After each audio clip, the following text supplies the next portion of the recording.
오늘 말씀은 고린도전서 13장 9절에서 12절까지입니다. 고린도전서 13장 9절에서 12절.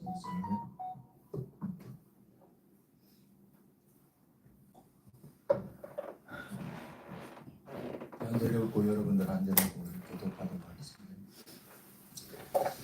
우리가 부분적으로 알고 부분적으로 예언하니 온전한 것이 올 때에는 부분적으로 하는 것이 패하리라.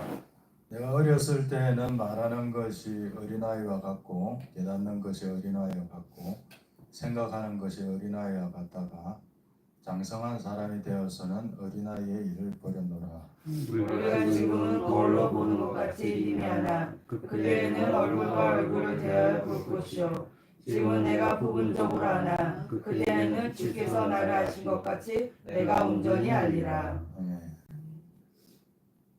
오늘 말씀은 이제 고린도전서 13장 사랑장 그 뒷부분인데, 그러니까 우리가 영적으로 어린아이일 때는 12절에 부분적으로 뭔가를 보고, 우리가 장성하면은 전체를 본다.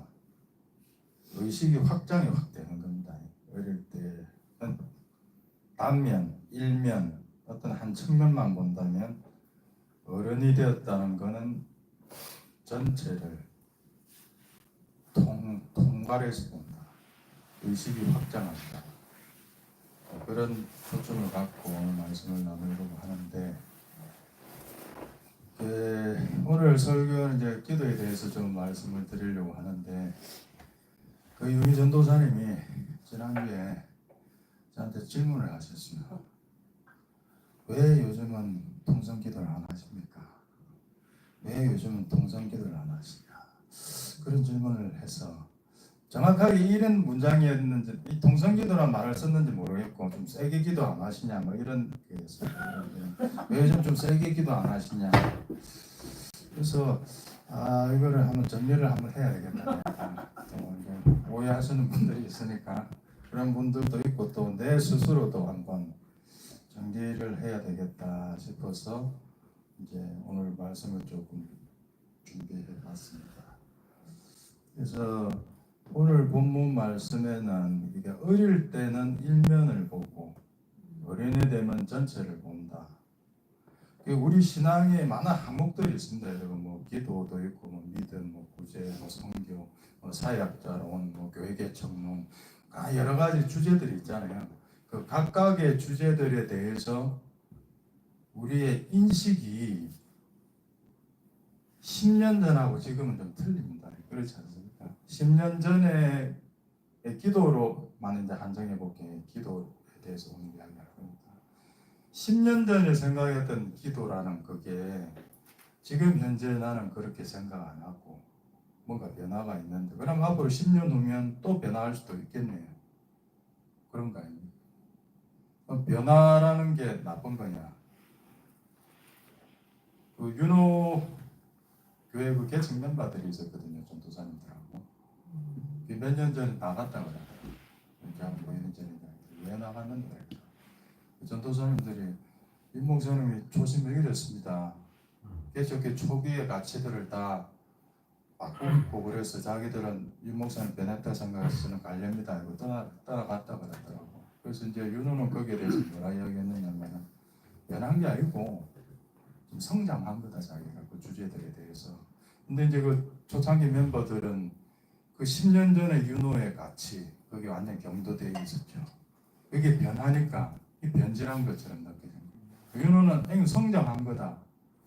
그러니까 항변하지만 그 사람들에게는 안 들린 거죠. 그 사람들은 떠나갔고. 그래서 저는 이제 기도, 기도, 제 자신을 표현하자면 저는 기도의 사람이었습니다. 원래부터가. 제가 10대 때 예수 믿을 때 부흥회 가서 통성기도 하다가 불가성령을 낳고, 20대 때 군대 이야기 안 나온다. 허리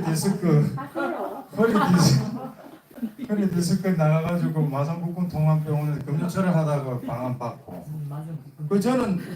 저는 기도와 저는 이거 딸래 뗄 수도 없단 말입니다. 그래서 저는 거의 뭐 30대 때 제가 생각해 보면 30대 때 처음 전임 사역 시작했을 때 산성교회 시작했을 때 보면 거의 기도 만능주의.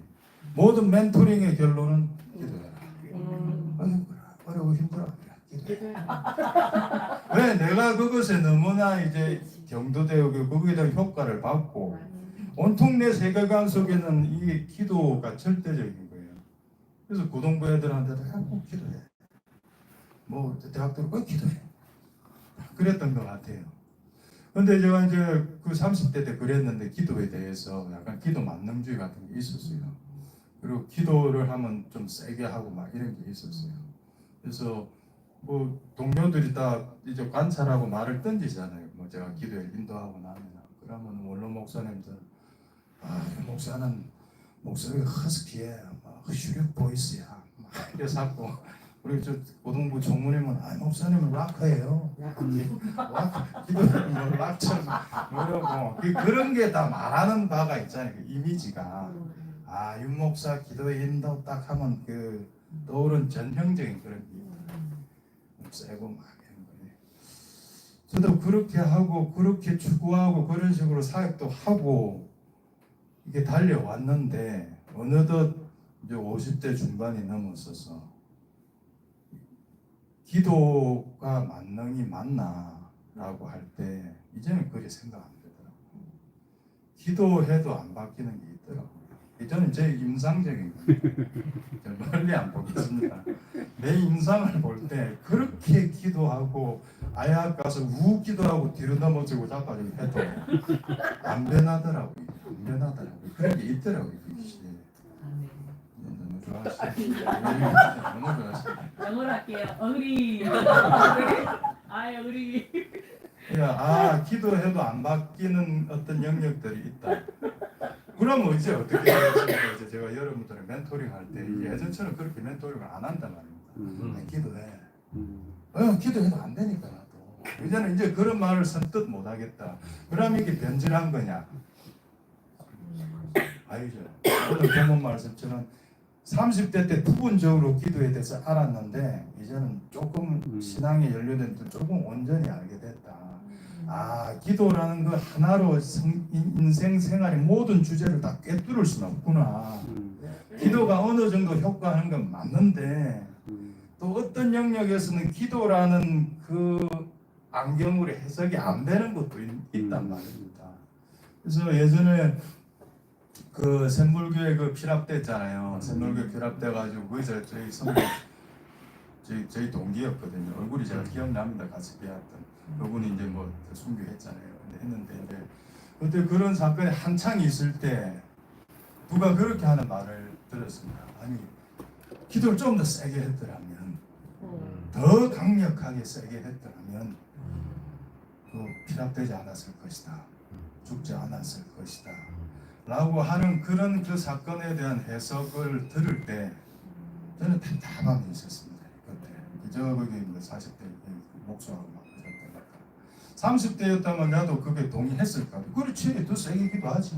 100일 금식 기도하고 가지. 어떻게 기도를 대충 했게 가서 다 사로잡혀가지고 테러리스트한테 사로잡혀가지고 말이야. 방어기도 중보기도 세게 하고 권사님들 말 하고 하지. 옛날 세계관이어서 저도 그렇게 해석했었을 거예요. 근데 이제 그때 그렇게 해석하시는 분들이 있다는 거 아닙니까? 그러니까 그 신앙의 사건들을. 근데 저는 굉장히 답답함을 느꼈다. 그래서 그건 아니지 않나. 그 분명히 이제 그 구약에도 그런 말씀이 있잖아요. 노아, 다니엘, 욥이 구약의 3대 성인이 간청해도 안 들어주는 건 안 들어주는 영역이 있다. 그러니까 하나님의 분명한 경륜과 주권의 영역은 기도가 안 통한다고. 분명히 있는 거예요. 그런 것이.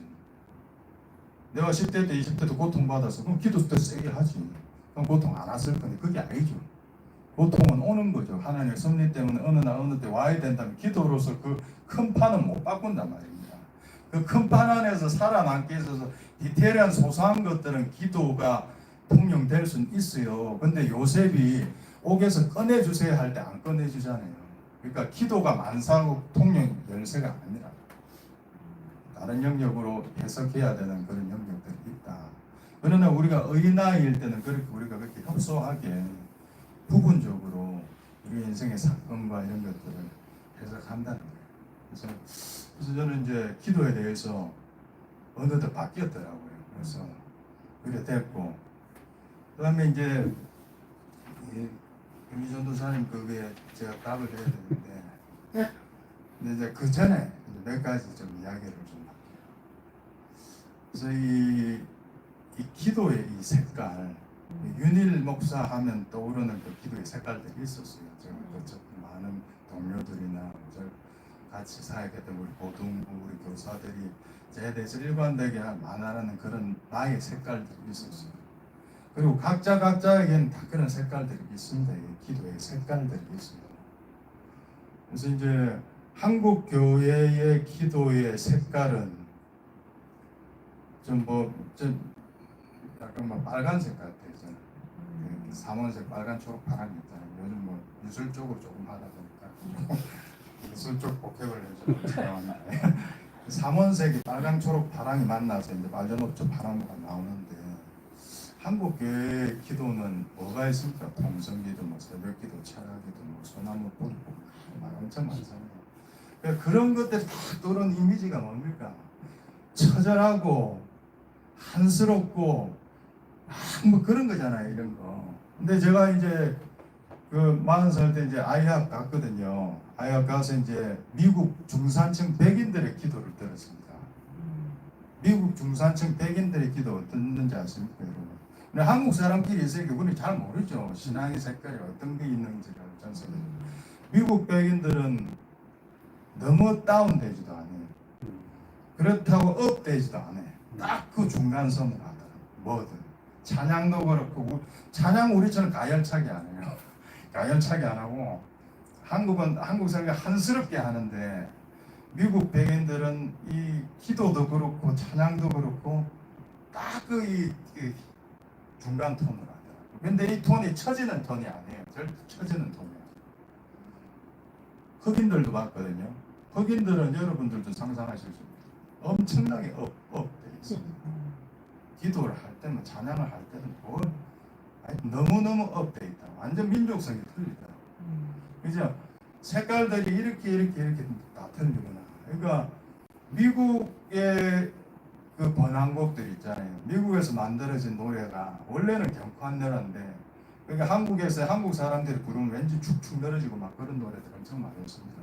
선곡하다 보면 그래요. 선곡하다 보면은 원곡을 찾아보면 원곡에 미국 사람이 만든 원곡들은 느낌이 완전 틀리더라고요. 좀 가볍고 절대 처지지 않아요. 그 사람들은 기본적인 그 기독교 베이스라서 그런지 모르겠는데 이 처지지 않아요. 처지지 않고 뭔가 축축하고 막 푹 끌어당기 이런 게 없어요. 그들의 그 멘탈리티 색깔이. 근데 그것이 그 동일한 그 외국곡이 한국말로 번역되는 순간 처절해지고 이상해지더라.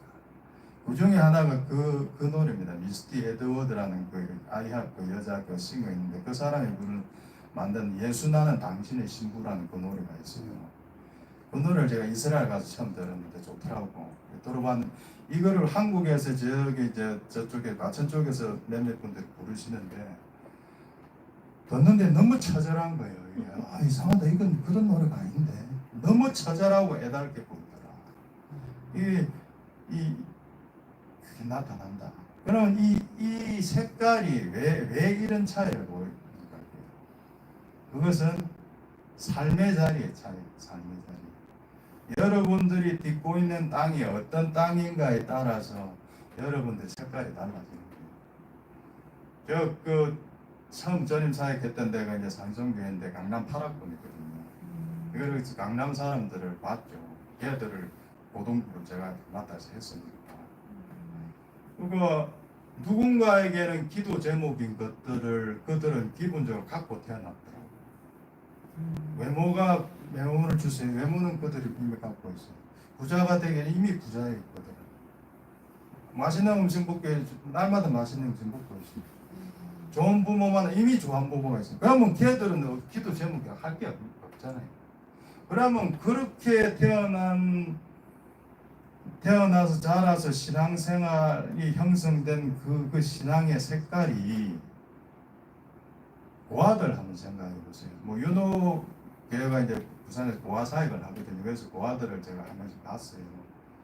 고아들은 눈 딱 떴을 때 어땠습니까? 자기 주위에 아무도 없었어요. 다 자기를 버리던 거 사라졌어요. 그래서 시설 전전하고 나와가지고 10대 때부터 꿈도 없죠. 먹고 사는 게 그건데 뭐 꿈을 논할 수가 있습니다. 뭐 대학 취미를 논할 수 있습니까? 매 순간이 생존이고 뭐 싸움이죠. 그게. 누가 자기한테 밥을 안 주니까 자기가 안 벌면 그날 굶는 거잖아요. 미래가 없잖아요. 그러면 이런 삶의 토양에서 태어나서 살아온 애가 있다. 그리고 걔가 신앙생활을 했다. 어떻게 그 신앙의 색깔이 똑같겠습니까? 당연히 다르죠. 같을 수가 없어요. 강남 학생하고 고아가 어떻게 같을 수가 있냐고. 고아들은 처절하겠죠. 매 순간이 위기고, 강남 사람들은 풍족한 가운데 뭔가 건설하면서 창조하면서 자기 배구 식표를 발휘하면서 누리면서 살아가겠죠. 누군가는 그렇게 감사하면서 기뻐하면서 즐기면서 살아갈 거고, 누군가는 또 누군가는 태어나니까 수용소 아니야. 요독 수용소에서 태어나서 어쩝니까? 그러면 그 외에 그 신앙색이 어떻겠어요?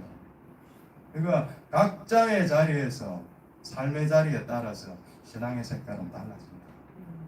그래서 비교 불가가 같이 판단할 필요도 없다. 그렇죠.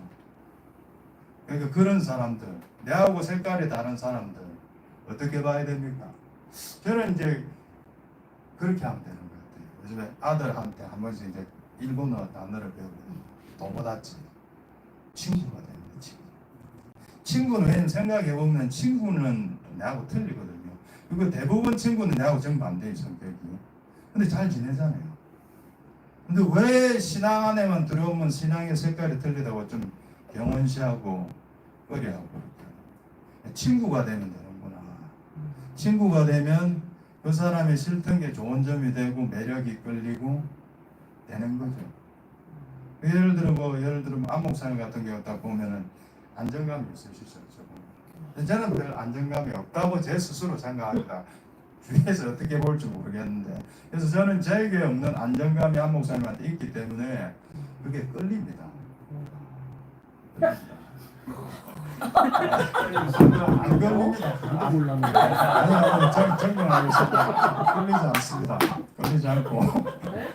그래서 이제 그러니까 상대가 없는 그게 다 끌린다는 거죠. 20대 때 생각해 보면 저기 20대 때 지냈던 이제 친구 중에 이제 이동호라고 말레이시아 선교사로 갔는데, 그 친구는 어떤 스타일이었냐면은 문학 작품 있고 옛날 뭐 시인하고 편지 쓰고 막 이런 스타일이에요.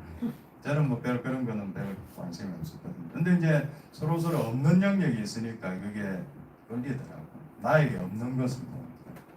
그러니까 그렇게 바라보면 될 것 같아요. 신앙의 색깔을. 아, 네 삶의 자리가 그런 자리겠구나. 그래, 그 자리에서 너는 고쳤겠지. 처절했겠지. 그래, 그 신앙의 색깔이 그렇게 나오는 거가 아우라가, 그 바이브가. 괜찮아. 나에게는 없는 거야. 난 좀 야성적인 게 필요한데 없는데, 아니 그거는 좋네. 이런 식으로 친구가 될 수 있고 서로 친구가 되면 우리의 세계가 넓어진다. 친구가 안 되면은 그래서 삶의 자리에 의해서 우리 신앙의 색깔이 정해지는 것 같아요. 네, 그렇게 정리를 하면 되겠습니다. 그 다음에 이제 또 하나 더 있습니다. 그 조건이. 그것은 이제 기질이에요. 기질 성격 이런 거죠. 개인적으로는 기질이고 국가적인 민족성이죠. 이런 거죠. 그것이 신앙감 탁 마주치면서 그 특유의 바이브가 나간다. 특유의 바이브. 당연히 여러분 베드로와 요한은 틀리겠죠. 베드로 하면 우리가 딱 떠오르는 그 있잖아요. 전형적인 그 이미지. 요한 하면 또 있잖아요. 사랑의 사도. 다르잖아요. 둘이는 다르잖아요. 그 선지자들도 누가 있습니까? 예레미야 같은 경우는 눈물의 선지자. 맨날 울었다. 맨날 울고 실제로 애곡하는 뭐 가사도 쓰고. 그러면 여러분 우리가 그렇게 한쪽 편에 경도됐다면 이렇게 말할 수 있겠죠. 아니 하나님께서 항상 기뻐하라 하셨는데 예레미야 선지자야 왜 슬퍼하십니까? 기뻐하시지요. 슬퍼하고 애곡하고 있습니다. 기뻐하시지요. 우리가 그랬단 말입니다. 우리가 다 어린아이가 될 때 왜 우리가 다 일면을 보니까 전도서 3장 1절 8절 너무나 유명한 구절이 이래 되어 있습니다. 범사에 기한이 있고 천하만사가 다 때가 있다. 울 때가 있고 웃을 때가 있다. 예레미야한테는 좀 울 때였어요. 근데 내가 옆에 가서 웃어야 되는데 항상 기뻐야 되는데 조금 주시는 의심스럽습니다. 영성이 좀 의심스럽습니다. 그럼 어떻습니까? 이걸 제3자가 딱 보기 너무 어리잖아요. 어리다. 그냥 울 때가 있고 웃을 때가 있고 사랑할 때가 있고 미워할 때가 있고 전쟁할 때가 있고 평화할 때가 있다. 때가 있다. 그러니까 하나의 꾀로 인생의 모든 국면을 꿰려고 하지 말라. 그러다만 희생자는 겁니다. 희생 안 당해도 되는 희생자들이 납니다. 그래서 기질과 성격의 차이가 신앙의 색깔의 차이입니다. 그 다음에 세 번째로는 그건 것 같아요. 신체적인 노화. 그것도 큽니다. 신체적인 노화가 되면 힘이 빠집니다. 그것은 제가 우리 매형, 누나들, 우리 돌아가신 어머니까지, 그러니까 내 자신까지 보면서 맞는 것 같아요. 신체적 노화는 은혜입니다. 주의 은혜. 왜? 노화는 힘을 뺍니다. 좀 비슷하죠. 우리가 지금 지금 제가 계속 꽂혀 있는 그거, 은혜 받는 과정도 힘을 빼는 거. 노화라는 것은 힘을 빼요. 우리 육체적 힘을 빼버린다고 하나님이. 20대 때는 한 100kg 들었는데 70대 때 그리 못 하죠. 그러니까 그건 무슨 의도냐고.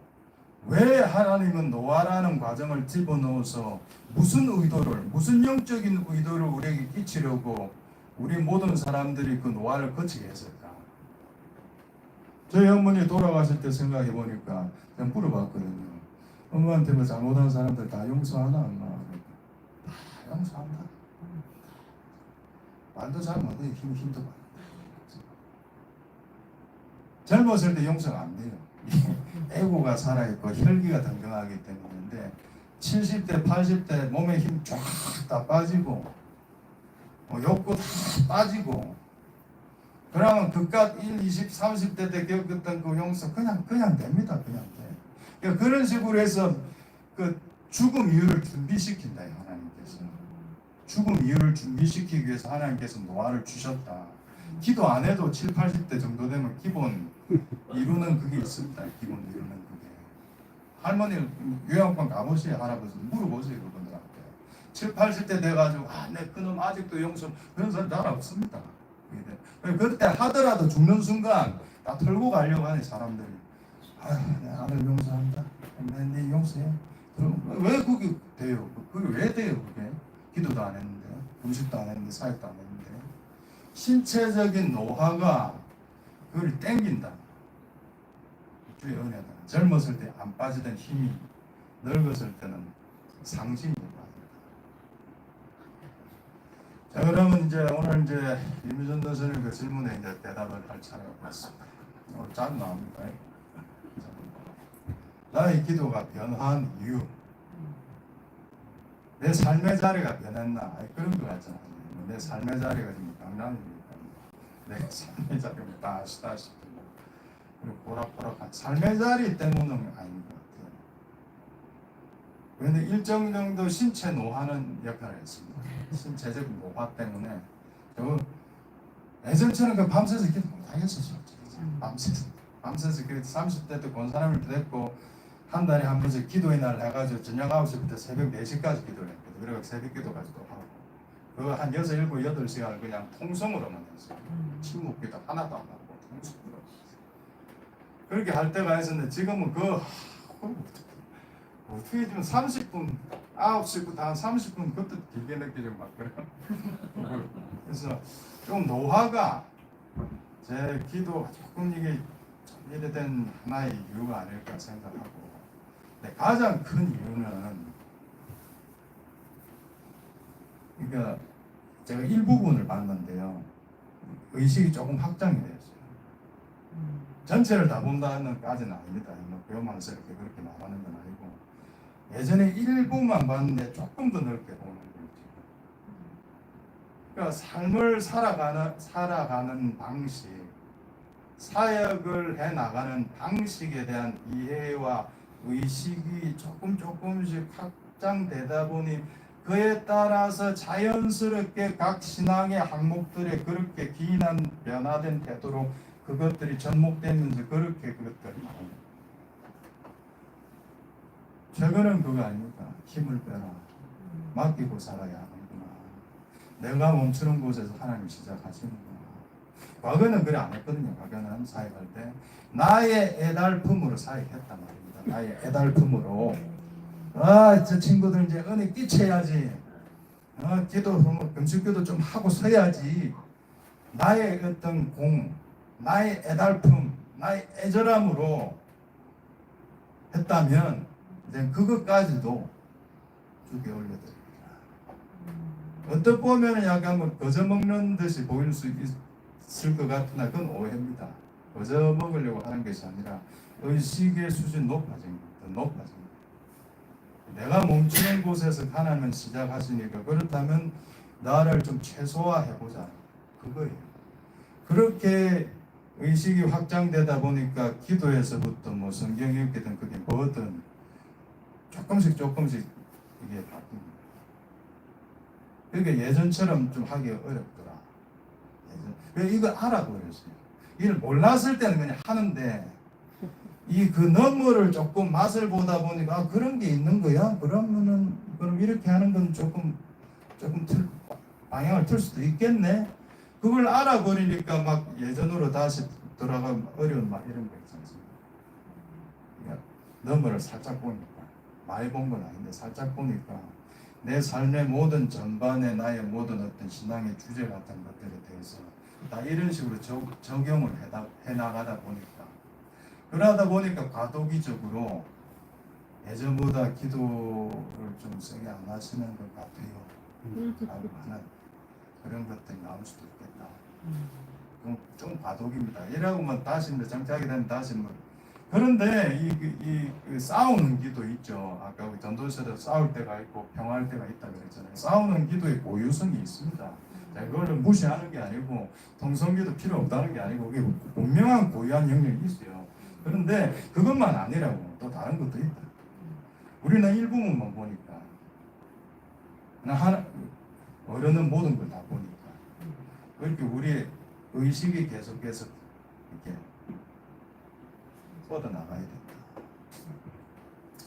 그래서 이 신앙 성장의 방법이 크게 이제 정리를 해보자면은 침노하고 내가 따내고 이런 게 있고 죽어지는 두 가지 형태가 있잖아요. 크게 보자면 그 두 개를 통해서 어떤 영적인 효과를 다 얻는데 저도 조금 젊었을 때는 이렇게 생각해요. 이 두 개가 똑같다고 생각했었어요. 저도 최근까지만 해도 두 가지 다 대등하다. 침노로 하나님 나라 들어갈 수도 있고 죽어지는 형태로 하나님 나라 얻을 수도 있고 뭐 다 똑같은 거지 뭐 취향에 따라서 뭐 선택할 수 있는 거 아닌가?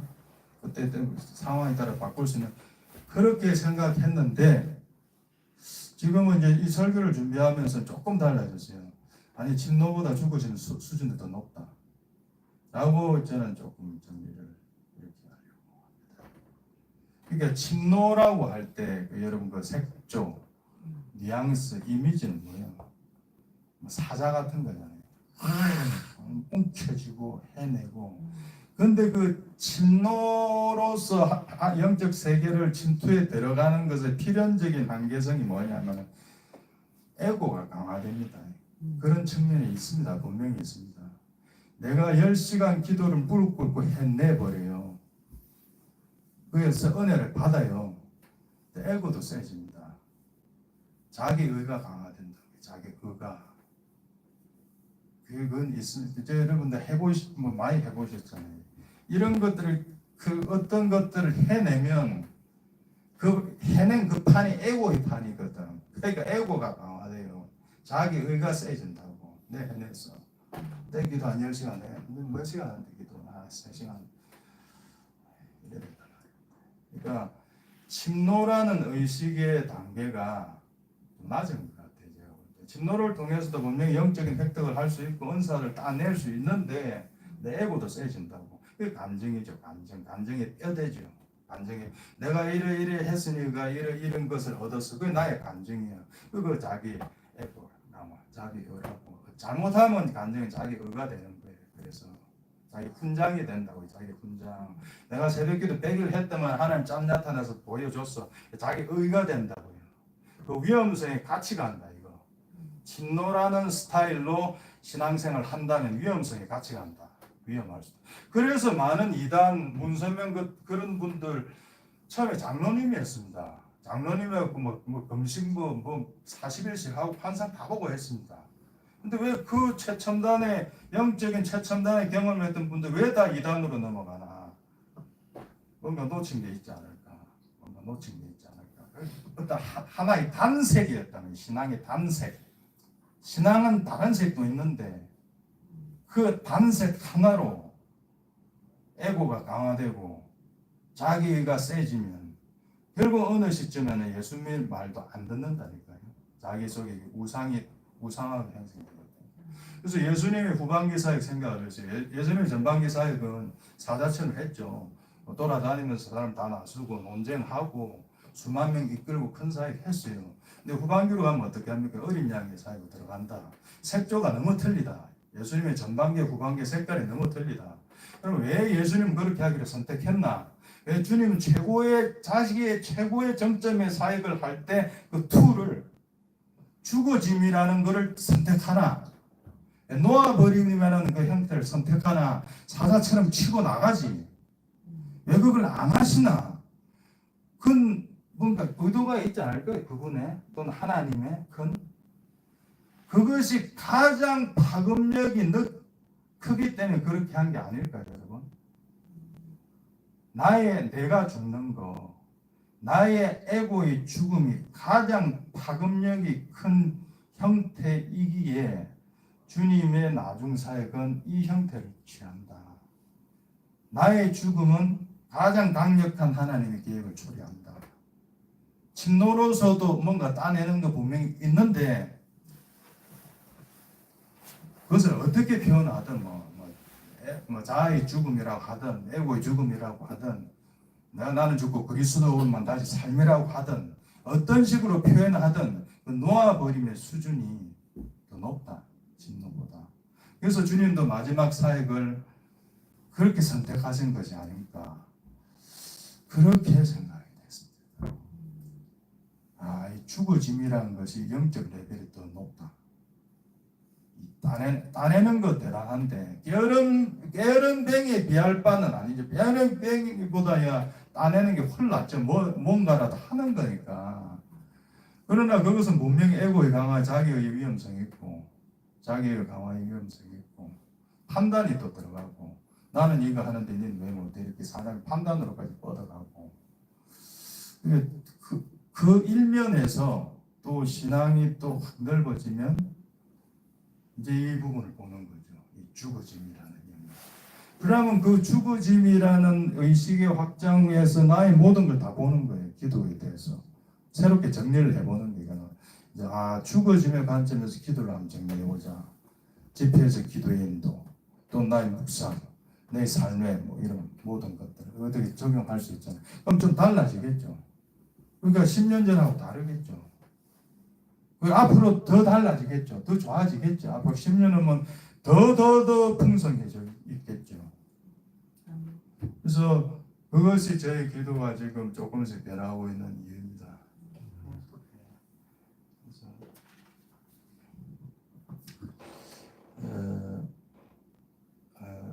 하나만 더 하고 이제 말씀을 마치도록 하겠습니다. 그래서 여러분들은 다 이제 기도의 용사들이시고 야세르라는 곳 자체가 특수하잖아요. 사역자급들만 다 모여 있으니까 여러분들한테 제가 기도에 대해서 뭘 원하겠어요? 다 한 가닥 하시는 분들인데 그러니까 설교가 어렵습니다, 솔직히. 왜냐하면 중고등부 애들 데리고 하면 애들 아무것도 모르잖아요. 뭐 다 해도 돼, 그냥. 애들 아무것도 모르니까 뭐든 다 해도 돼. 근데 여기는 기본적으로 다 안다고 접근하니까 그럼 이거 해봐야 뭐 완이 다 하시더라고. 이게 없는 걸 안 하는 걸 해야 되니까 이게 그 고르기가 어려운 것 같아요. 그래서 이 기도에 대해서 논하지만 기도면 동성기도 가고 이런 거 뭐 이런 거 뭔 이야기를 하겠어요 제가. 여러분 제보다 더 전문가시죠. 그런 것보다는 이것도 지금 초점이 디테일만 지금 내가 깨달은 디테일만 여러분과 조금 나누는 그 정도로 하는 겁니다. 그래서 아쉐르에서 설교 참 어려워. 일반인들 대상화하면 무궁무진할 것 같은데 이게. 그래서 이제 근데 이제 여러분들이 이제 기도 생활 해보시면 한 개인의 기도 시간 안에서도 좀 다층적입니다. 그렇잖아요. 싸우는 기도가 할 때가 있고 평화의 기도, 뭐 임재 기도랄지 평화롭게 들어갈 때가 있잖아요. 네, 저는 뭐 그런 거 다 여러분 다 아시니까 또 말 안 하고 싸울 때는 여러분 건설은 안 돼요. 평화의 때 건설이 돼요. 왜 제가 지난주 다윗은 싸움의 용사잖아요. 그래서 성전을 못 짓잖아요. 성전 못 짓는다니까요. 솔로몬은 성전을 짓는다. 주님이 하나님은 그렇게 하신 거예요. 제가 한 게 아니고. 하나님이 볼 때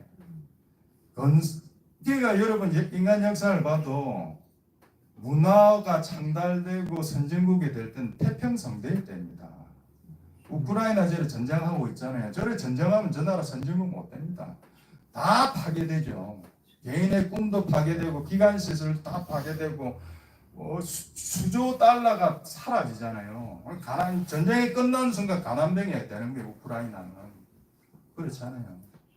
마찬가지로 우리 인생이 싸움이면 그게 건설과 뭐 창조와 이런 건 없어요. 싸우다가 끝나는 거예요. 인생이 광야길이 그런 길 아닙니까? 광야에서 생존하고 막 싸우고 그래 다 끝난다니까요. 건설은 이제 광야가 끝나고 젖과 꿀이는 가나안 땅을 들어가야 되는 거예요. 그때부터 건설이 있는 거고 그때부터 이제 고대 근동에 이제 강대국이 되는 거잖아요. 이스라엘이 그런 것처럼 우리가 싸움의 때에는 건설은 없는 것 같아요. 건설은 우리의 팽창은 평화의 때예요. 아기들만 봐도 그렇죠. 아기들은 언제 자랍니까? 잘 때 자란다. 잘 때 세포가 분열하면서 무럭무럭 자란다. 싸움의 기도가 필요하고 해야 될 때 해야 되고 근데 또 어느 때 그 흐름이 지나가서 이제 평화의 임재의 기도가 들어가면 그 안에서 또 뭔가 이제 건설과 이런 게 온다는 거죠. 그래서 이제 여러분들이 지금 여러분 기도 생활 중에 그런 것들 다 있잖아요. 이렇게 하다가 막판에 이제 평화 임재 가운데 기도하고 그 시간이 조금 이런 거에 비해서 조금 짧지만 그런 가치가 있다. 평화의 때 평화의 기도는 그때 사실은 우리는 잘 모르지만 성장과 건설이 그때 일어난다. 그러니까 우리들이 다 그런 평화의 때를 들어가야 되는 거예요. 부하처럼 평생을 그래 살면은 부하에게 무슨 꿈이 있고 뭐가 있겠어요? 뭐 인생의 꿈과 뭐가 있고 먹고 사는 게 유일한 건데 그게 해결돼야 되잖아요. 그게 해결돼야 그 다음은 이제 넘어가지. 그 다음에 꿈을 논하는 거죠. 꿈과 취미를 그 다음 논하는 거죠. 그 여러분들이 꿈과 취미를 논한다면 상당히 여러분들은 지금 부하보다는 괜찮은 겁니다. 삶이. 말씀을 마치면 그래서 이 배워 나간다는 자세가 중요한 것 같아요. 내가 아는 것은 아까 전도서 말했듯이 일부다. 아까 전도서 얘기했습니까? 우리가 부분적으로 한다. 내가 어렸을 때는 말하는 것이 어린아이가 깨닫는 것이 어린아이가 그 생각은 어린아이 같다. 장성한 사람에 대해서는 어린아이를 버렸다. 우리가 지금은 거울로 보는 것이 희미한데 그때는 볼 것이고 이제는 부분적으로 그때는 온전히 한다. 이 배워 나간다는 자세, 학생의 자세, 그 유연함, 그게 저는 사고에서의 온유함인 것 같아요. 온유하면 땅을 차지하죠. 사고에 온유하면 영적 지경의 땅이 넓어집니다. 내가 경험한 나의 삶의 자리에서의 나의 그 색깔, 그래 좋아, 그것이 널 있게 하는 건 맞아. 그것 때문에 넌 생존했어, 인정해. 그것이 너야. 근데 또 다른 땅에서 다르게 살아가는 또 그 사람이 파이프가 있어. 그러니까 그 사람하고 도모다치가 돼. 친구가 돼. 그럼 내 세계가 넓어진다. 그것을 원하는 것이 아닐까, 하나님의 그것이. 그래서 여러분 주위에 이제 조금 마음에 안 들고, 하나님 은혜입니다. 하나님 그런 사람에게 붙여놓으면, 저 사람 나하고 너무 틀리다. 사실 다 내하고 다 틀리죠. 여러분, 나하고 똑같은 사람이 어디에 있습니까? 우리 아들이지만 우리 아들 내하고 너무 틀려요. 너무 감성적이야. 저 감성을 내가 감당을 못하겠어요. 감성을. 근데 이제 저걸 내가 도마다치가 해서 도마다치가 되면, 저는 이제 저들을 흉내는 못 낼지라도 아주 알게 되니까 나의 스펙트럼 넓어지잖아요. 그래서 저는 감성의 세계가 있구나. 나는 저렇게 행동 안 하지만 저렇게 행동할 수도 있는 것이구나. 그래서 하고 도마다치가 돼야 되겠다. 네. 사고의 유연성, 그것이 온유고, 그래서 여러분들의 영적 감을 넓혀줄 것입니다. 고린도전서 9장 22절에 사도 바울도 그래 유사한 이야기를 했습니다. 약한 자들에게 내가 약한 자와 같이 된 것은 약한 자들을 얻고자 함이요, 내가 여러 사람에게 여러 모습이 된 것은 아무쪼록 몇 사람을 돕고 원하고자 합니다.